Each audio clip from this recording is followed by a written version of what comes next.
나이가 들수록 우리는 점점 더 삶의 본질에 가까워집니다. 어디서 살아야 할까라는 질문은 단순한 거주 공간을 고르는 문제가 아닙니다. 그것은 앞으로의 시간을 어떤 마음으로, 어떤 사람들과 어떤 방식으로 살아갈지를 스스로에게 묻는 깊은 사유이자 결심입니다. 오늘은 특히 구축 아파트라는 선택지를 중심으로 나이 들수록 어떤 공간이 우리에게 더 나은 삶을 선물해 줄 수 있을지에 대해 진지하게 이야기해 보고자 합니다. 최근 유튜브 댓글이나 상담 메일을 보면 50대 후반에서 60대에 이른 분들이 자주 털어놓는 고민이 하나 있습니다. 신축 아파트는 너무 비싸요. 그렇다고 오래된 집은 왠지 꺼려지고요. 분양을 기다리자니 불안하고 주차나 난방 같은 생활 환경도 걱정이에요. 이런 이야기를 들을 때마다 저는 한 가지를 꼭 말씀드립니다. 겉모습에 너무 기대지 마세요. 정말 중요한 건 그 집이 나를 어떻게 품어줄 수 있느냐입니다. 집이라는 공간은 단지 잠을 자고 밥을 먹는 물리적인 장소만은 아닙니다. 그 안에는 시간이 쌓이고 기억이 머물며 감정이 새겨집니다. 소리 없는 정서와 습관이 켜켜이 엮여가는 공간. 그래서 집은 단순한 주거 공간을 넘어 삶 그 자체의 그릇이 됩니다. 특히 인생의 후반전에 들어선 우리에게 집은 부동산의 가치나 외관의 세련됨이 아니라 매일의 삶이 무탈하게 굴러갈 수 있도록 받쳐주는 바닥이자 외로움과 고단함을 덜어주는 온기 어린 공간이어야 하지 않을까요? 얼마 전 한 지인과 나눈 대화가 문득 떠오릅니다. 그분은 60대 중반의 남성으로 은퇴 후 경기도 외곽의 신도시로 이사를 가셨습니다. 새로 지어진 대형 아파트였고 처음엔 모든 것이 만족스러웠다고 합니다. 깨끗한 외관, 빠른 엘리베이터, 멋진 커뮤니티 시설들. 하지만 1년이 지나면서 마음은 점점 쓸쓸해졌다고 하셨습니다. 엘리베이터에서 인사를 해도 다들 눈길조차 안 줘요. 고개를 살짝 숙이거나 그냥 모른 척 하더라고요. 1년이 지나도 옆집에 누가 사는지도 모르겠어요. 그분은 어느 날 몸이 안 좋아 이틀 동안 집에만 누워 계셨는데 그 누구도 그의 부재를 알아차리지 못했다고 합니다. 그때 문득 드신 생각이 내가 이 집에서 쓰러진다면 며칠이 지나야 누군가 알아채겠구나. 그 깨달음은 참으로 서늘하고 깊은 것이었지요. 그분은 결국 다시 서울의 오래된 구축 아파트로 이사를 결심하셨습니다. 이제야 깨달았어요. 나이 들어서 정말 중요한 건 멋진 전망도, 잘 갖춰진 커뮤니티 센터도 아니에요. 바로 옆집 사람이 나를 알고 안부를 물어줄 수 있는 곳. 그게 진짜 좋은 집이에요. 그 말이 제 마음에 깊이 박혔습니다. 그래서 오늘은 나이 들수록 구축 아파트에서 살아야 할 5가지 이유에 대해 하나씩 짚어보려 합니다. 첫 번째 이유는 생활 인프라가 주는 보이지 않는 복지입니다. 우리가 노후에 어디서 살아야 할까를 고민할 때 가장 먼저 눈여겨봐야 하는 건 바로 생활 인프라입니다. 사람은 혼자 살 수 없습니다. 편의점, 약국, 병원, 마트, 공원, 도서관 같은 장소들은 단순한 건물이 아닙니다. 그 안에는 우리의 하루가 있고 그 하루를 부드럽게 이어주는 연결망이 존재합니다. 내가 아플 때 쉽게 갈 수 있는 병원이 가까운지, 눈 오는 날에도 불편 없이 장을 볼 수 있는 거리가 있는지, 외로운 날 산책할 수 있는 공원이 내 근처에 있는지, 이 모든 것이 결국 내 삶의 질을 결정짓는 결정적 요소가 됩니다.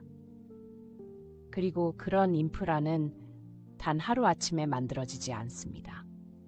오래된 동네일수록, 오래된 구축 아파트일수록 그 뿌리는 깊고 단단합니다. 그 속에 오랫동안 함께 살아온 사람들의 숨결이 배어있기 때문입니다. 시간이 쌓여 만들어지는 풍경이 있다. 그것은 누군가의 손끝으로 단숨에 지어 올려진 것이 아니다. 오랜 세월 수많은 사람들의 숨결과 발걸음이 겹겹이 쌓이면서 자연스럽게 형성된 공동체의 흔적이자 시간의 켜로 완성된 하나의 동네다.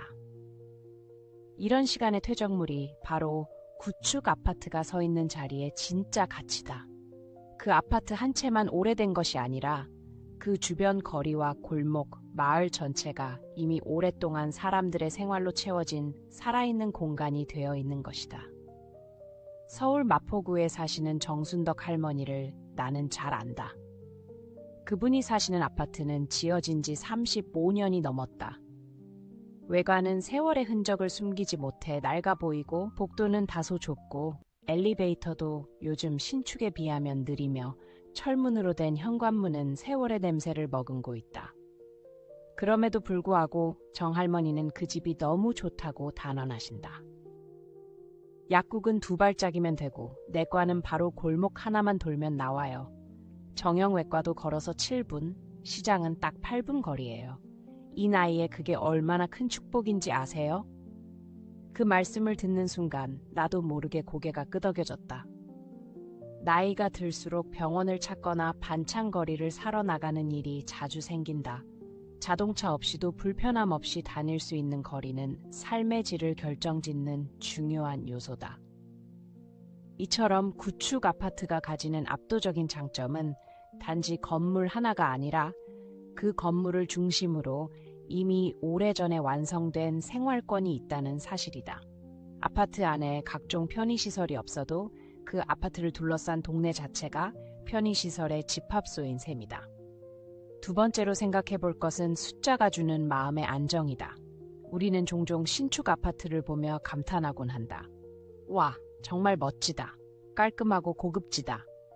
눈에 보이는 새로움이 주는 인상은 분명 강렬하다. 그러나 집은 눈으로 감상하는 대상이 아니라 매일을 살아내야 하는 생활의 현장이다. 사는 집이란 결국 매달 통장에서 빠져나가는 관리비, 예상되는 대출 상환금 등과 긴밀히 연결되어 있다. 신축 아파트는 대체로 가격이 높고 그에 비례해 관리비도 만만치 않다. 은퇴한 사람들에게 월 5만 원, 10만 원 차이는 생각보다 큰 압박이 될 수 있다. 반면 구축 아파트는 초기 가격이 비교적 합리적이며 관리비 또한 간결하고 정직한 구조를 지니고 있다.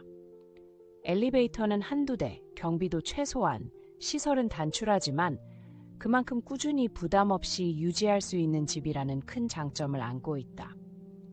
한 70대 어르신이 이렇게 말씀하셨던 적이 있다. 요즘은 집을 투자 대상으로 보는 시대가 아니에요. 이제는 집이란 살아가는 곳, 숨 쉬는 곳이에요. 돈이 집에 묶이는 것보다 내 삶이 자유로워지는 게 훨씬 소중해요. 세 번째, 이웃이라는 존재는 나이가 들수록 더욱 소중한 사회적 연금과도 같다. 처음엔 그저 스치듯 인사만 나누던 사이가 시간이 쌓이면 어느새 서로의 삶에 스며드는 관계로 발전한다. 노후에는 활동 반경이 줄어들고 하루 대부분을 집 근처에서 보내게 된다. 이때 사람과의 연결, 그것도 평범하고 사소한 관계가 삶의 온도를 결정짓는다. 이런 관계는 단기간에 형성되지 않는다. 오래된 아파트에는 이미 수년을 함께 살아온 이웃들이 많고 그들 사이에는 암묵적인 신뢰와 배려가 자연스레 흐른다. 그저 안녕하세요라는 인사만 오가는 사이 같지만 그 인사 속에는 서로의 일상 패턴을 알고 있다는 조용한 동행의 감각이 담겨 있다. 예전에 들은 한 노부부의 이야기가 있다. 남편분이 지병으로 갑자기 쓰러졌는데 늘 아침마다 인사를 주고받던 이웃이 그날따라 복도에서 마주치지 않자 뭔가 이상하다고 느꼈다. 문을 두드려도 반응이 없자 곧장 경비실에 알렸다. 그 작은 관심 하나가 목숨을 살리는 결정적 순간이 되었다. 이처럼 이웃은 단순한 주거 환경의 일부가 아니다. 그들은 노년의 삶에서 가장 신뢰할 수 있는 비공식 안전망이자 매일의 삶을 지켜보는 조용한 증인이 되어준다. 그날의 일은 단순한 우연이 아니었다. 지병을 앓던 한 남성이 갑자기 쓰러졌고 평소 조용히 인사를 건네던 옆집 아주머니가 그날따라 뭔가 이상하다고 느꼈다. 문을 두드려도 아무 반응이 없자 그녀는 지체 없이 관리실로 달려갔다. 그 신속한 판단 덕분에 구조는 평소보다 훨씬 빠르게 이뤄졌고 그는 무사히 병원으로 옮겨질 수 있었다. 그 아주머니가 없었더라면 정말 어떻게 됐을지 몰라요.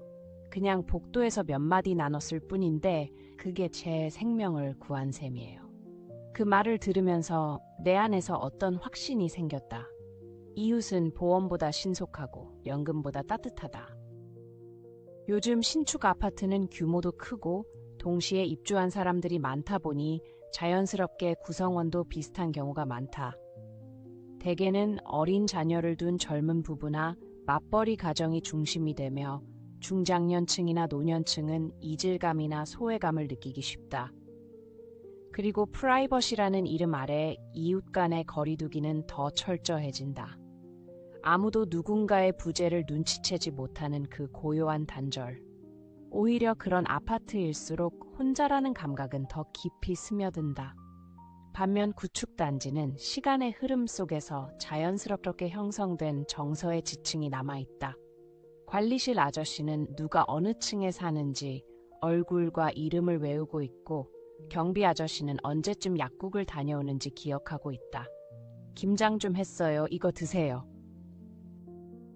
이웃 아주머니의 말 한마디에 담긴 정겨움이 여전히 살아 숨쉬는 곳.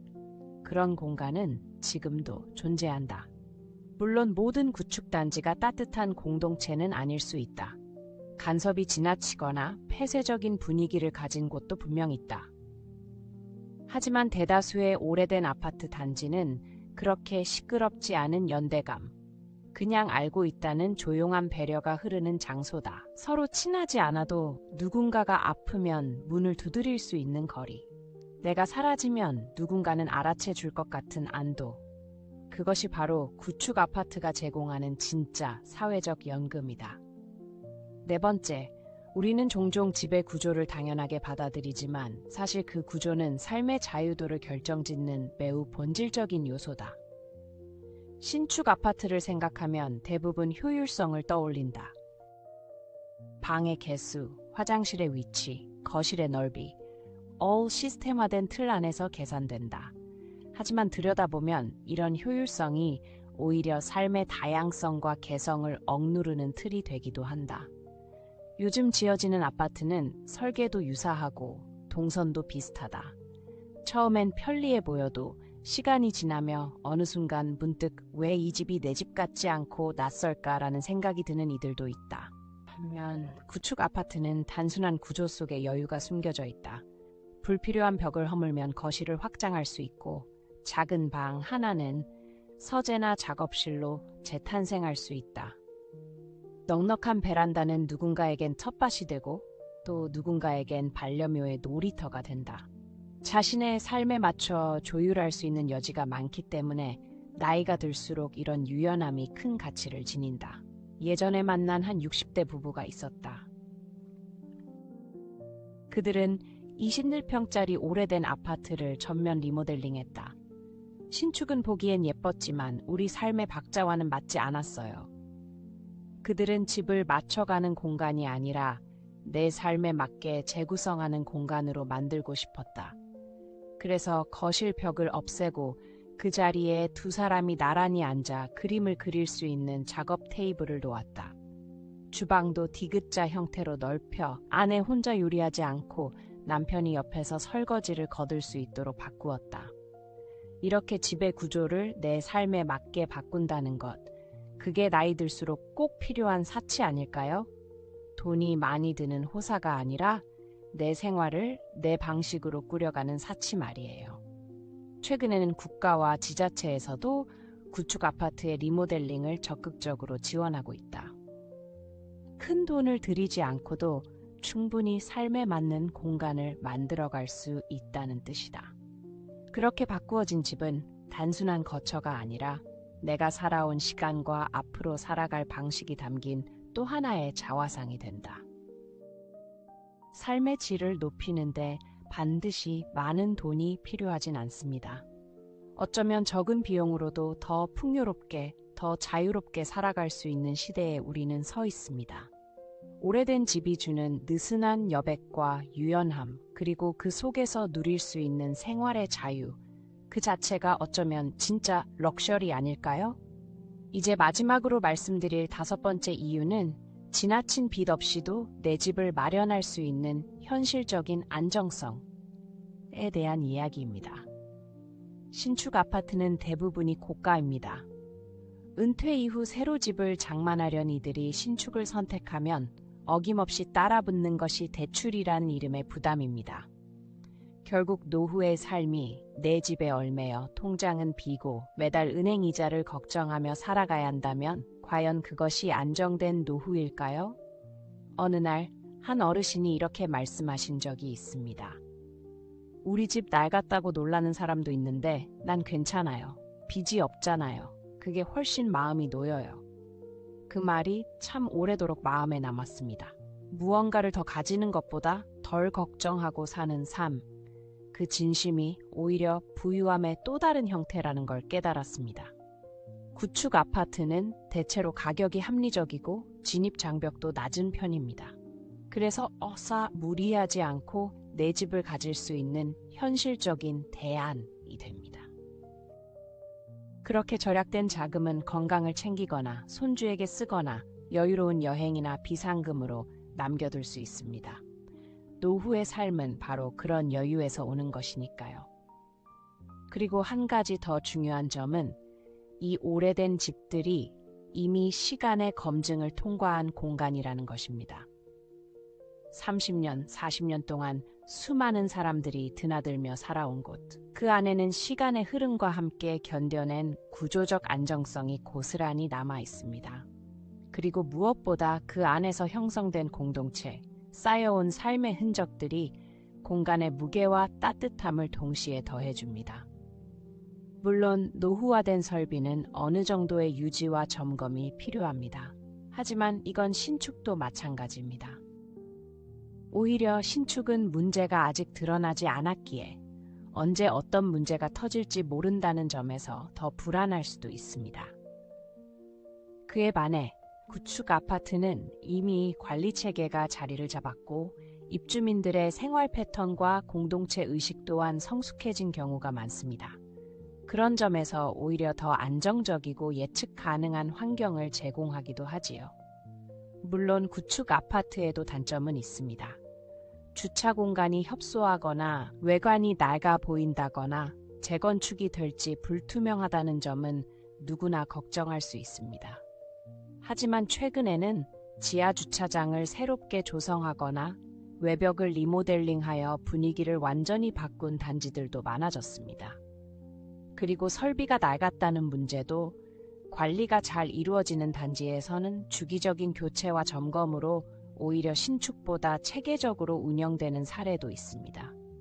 재건축이라는 기대보다는 지금 이 공간이 내 일상을 얼마나 편안하게 해주는지를 중심으로 본다면 생각보다 많은 구축 아파트가 여러분의 노후를 위한 훌륭한 선택지가 될 수 있습니다. 혹시 오늘 이 이야기를 들으면서 꼭 신축이 아니어도 괜찮을 수도 있겠네 라는 생각이 스쳤다면 그것만으로도 충분히 의미 있는 출발입니다. 누구나 눈에 보이는 새로움에 마음이 흔들립니다. 하지만 나이 들수록 삶을 결정짓는 건 화려함이 아니라 안정, 여유, 그리고 온기입니다. 이제는 겉으로 보이는 번지르르한 외형보다는 눈에 보이지 않는 내면의 본질을 돌보아야 할 시기입니다. 집이란 결국 나와 내 가족이 하루하루를 살아가는 터전이기에 그 안에 담긴 시간과 감정이 공간의 가치를 결정짓습니다. 식탁 위 따뜻한 국 한 그릇, 복도에서 마주치는 이웃의 다정한 인사, 고요한 책 읽는 시간, 햇살이 환하게 퍼지는 베란다. 이런 소소한 순간들이 바로 좋은 집을 이루는 진짜 요소들입니다. 건축가 김진애 박사는 말했습니다. 오래된 건물에는 시간이 남긴 지혜가 스며 있다. 그 말처럼 오래된 아파트 또한 그 안에서 오랜 세월을 살아온 이들의 숨결과 발자취가 쌓이며 시간이 만든 공간으로 변화해갑니다. 그 축적된 시간은 단순히 노후화된 세월이 아니라 함께 살아온 사람들의 온기와 이야기가 만들어낸 무형의 자산입니다. 이 이야기를 꼭 전하고 싶었습니다. 노후의 집은 반드시 커야 할 필요도 화려해야 할 이유도 없습니다. 오히려 중요한 건 매일 아침 눈을 뜨고 저녁에 눈을 감기까지 그 시간을 나답게 편안하게 살아낼 수 있는 공간인지입니다. 노년에 필요한 건 겉으로 드러나는 품격이 아니라 나를 지탱해주는 조용한 안정감과 일상의 평온함입니다. 익숙한 골목, 자주 가는 약국, 말이 통하는 이웃, 관리비 걱정 없는 매달의 생활비, 이 모든 것이 조화롭게 어우러지는 곳이라면 낡고 오래된 집도 누군가에게는 세상 가장 따뜻하고 안전한 둥지가 될 수 있습니다. 마지막으로 오래된 집이 품고 있는 안정감과 따뜻함을 말할 때 저는 김혜자 선생님의 말을 자주 떠올립니다. 오래된 집에는 사람의 온기와 시간이 묻어 있다. 살아가는데 꼭 필요한 건 바로 그런 것들이다. 그 말이 긴 여운처럼 남습니다.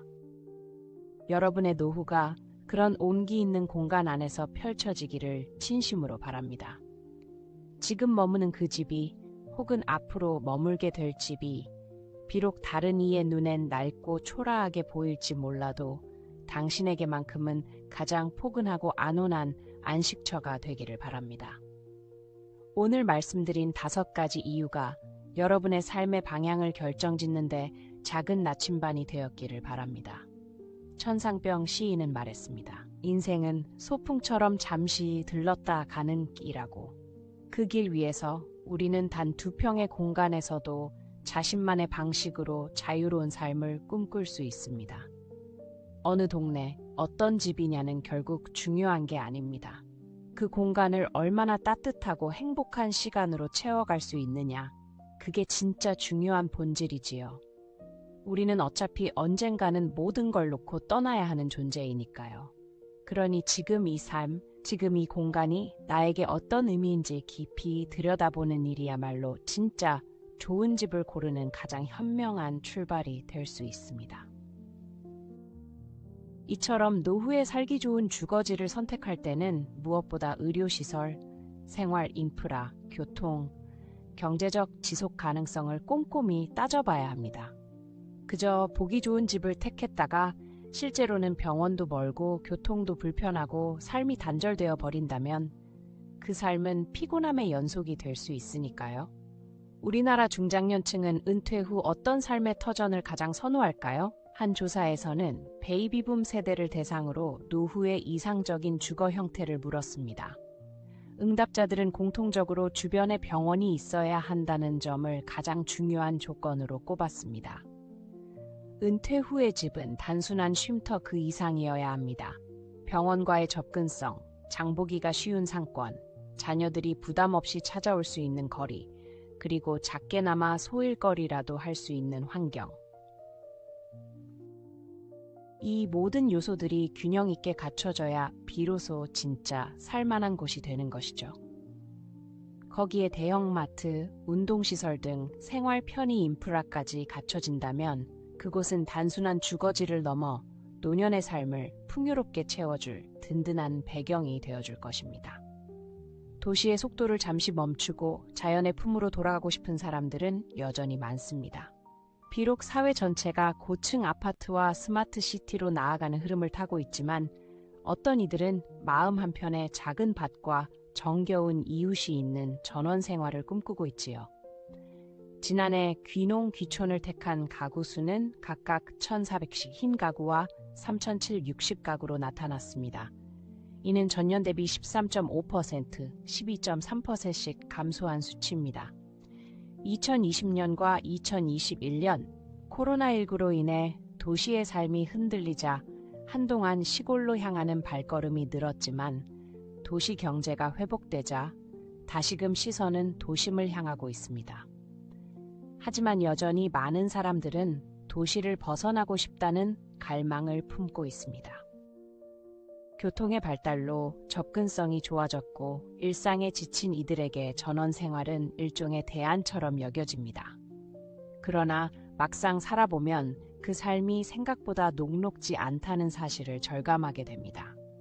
예전엔 귀농이나 귀촌이 산 좋고 물 맑은 곳에서 평온한 여생을 보내려는 선택이었습니다. 하지만 요즘은 삶의 방식이 아닌 생계를 위한 결정으로 귀농을 택하는 이들이 많아졌습니다. 시골로 내려간 도시민 대부분이 직접 농사를 짓거나 어업에 뛰어들며 경제 활동을 병행합니다. 하지만 생각해 보십시오. 평생 흙 한 번 제대로 만져본 적 없이 살아온 도시인이 어느 날 갑자기 삽을 들고 이른 새벽부터 떼약볕 아래 고된 농사를 짓는다는 건 결코 쉬운 일이 아닙니다.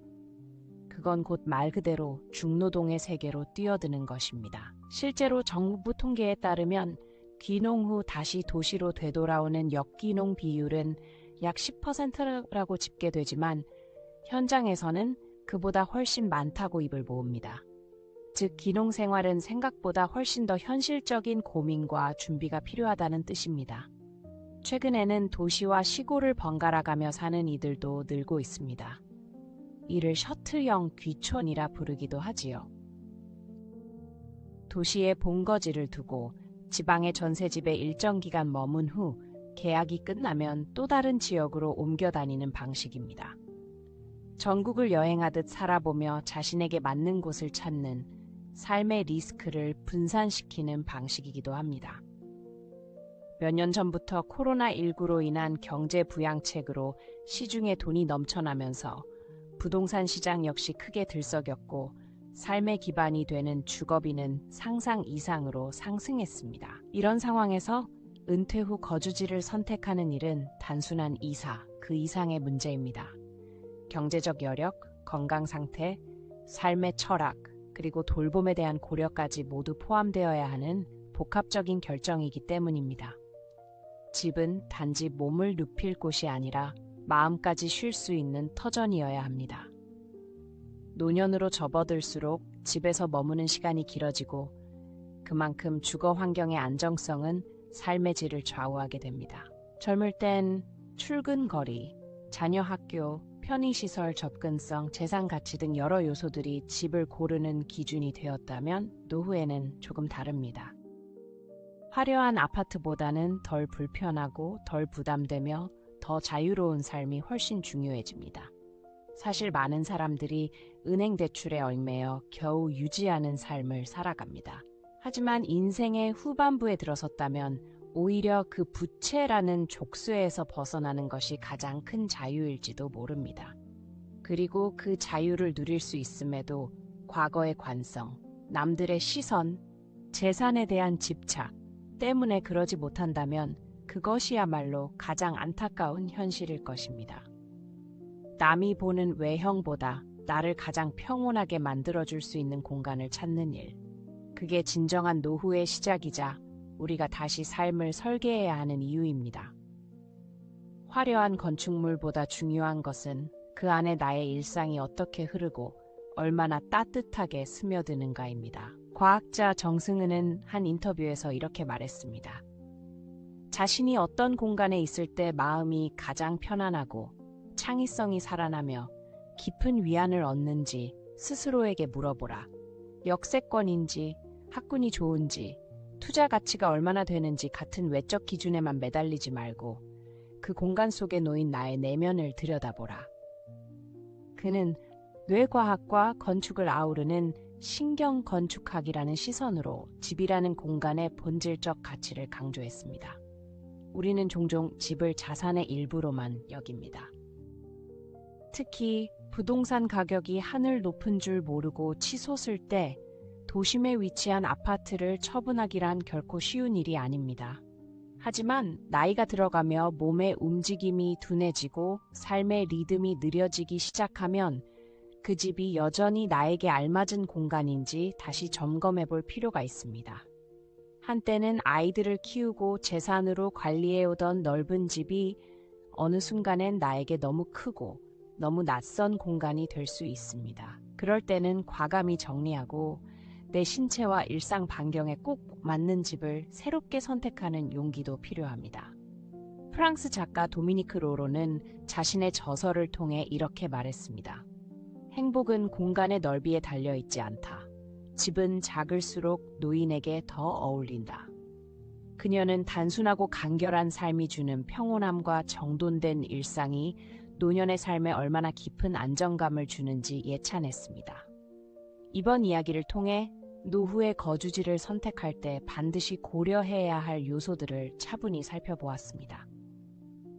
우리가 살아가는 노년의 삶은 단지 몇 평짜리 아파트냐보다 그 공간 주변에 어떤 인프라가 갖춰져 있고 내가 어떤 생활 패턴을 유지하며 살아갈 수 있는지가 핵심이 됩니다. 주거지를 고를 때는 무엇보다 나만의 삶의 방식과 리듬에 꼭 맞는 환경이 무엇인지 먼저 스스로 묻는 것이 중요합니다. 병원이 가까워야 하는지, 마트와 약국, 도서관이나 공원 같은 생활 인프라가 얼마나 중요한지, 그리고 혼자 사는 것이 좋은지, 누군가와 함께 머무는 것이 더 안온한지를 생각해 봐야 합니다. 여러분은 어떤 집에서 어떤 사람과 어느 동네에서 노년을 보내고 싶으신가요? 이 세 가지 질문은 결코 따로 떨어진 선택이 아닙니다. 서로 얽히고 맞물려 우리의 노후를 구성하는 가장 중요한 축이 됩니다. 어떤 집을 고를 것인가 뿐만 아니라 어디에서 살아갈 것인가, 누구와 함께 시간을 보낼 것인가에 대한 질문까지 포함해 삶의 마지막 집, 가장 나다운 집을 찾기 위한 여정을 시작해 보세요. 그 집이 아주 작고 오래되었더라도 그 안에서 나의 삶이 온전히 숨 쉴 수 있다면 그것이야말로 인생의 마지막 장을 아름답게 장식할 수 있는 진정한 노후의 보금자리가 되어줄 것입니다.